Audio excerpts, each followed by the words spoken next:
Topping the second half of the 411, the Houston SPCA is investigating nearly 5,000 cases of pets being abandoned, many times without food or water. And that's not the only problem. Shelters in the area are at capacity. Stephanie Whitfield shows us what's happening and how you can help stand for Houston pets.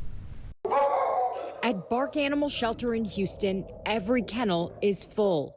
It's been like this for most of October and now November. This week we had a cruelty case. So our enforcement team went out to one house. There's 28 dogs.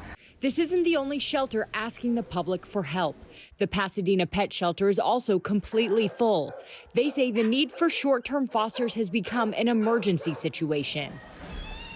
On top of that, the Houston SPCA says pets are being abandoned at an alarming rate. It becomes a criminal investigation when they're left behind in chains or crates with no food or water. HSPCA says there have been nearly 5,000 abandonment cases this year. At BARC, we're told there's no judgment when animals are surrendered because they'd much rather those pets be brought somewhere safe. 400 pets are at the Houston shelter waiting for homes.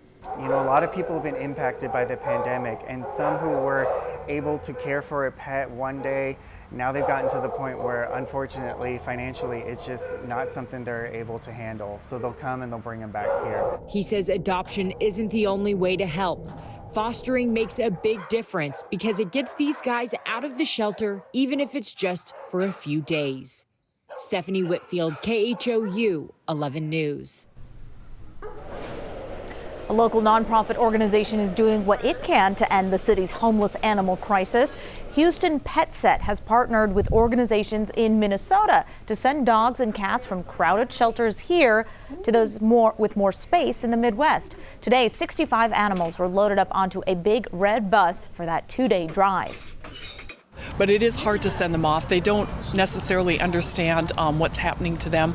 But once they get on the bus, they're cozy, they're comfortable in their little crates. We have a kennel tech that watches them for the entire transport. And so, yeah, they maybe have a sense that they're on to a new and better life. The organization makes 2 trips a month, and it is not cheap. It costs about $10,000 per transport. And today's trip was paid for entirely by Sydney Faust, the co-president's mother-in-law.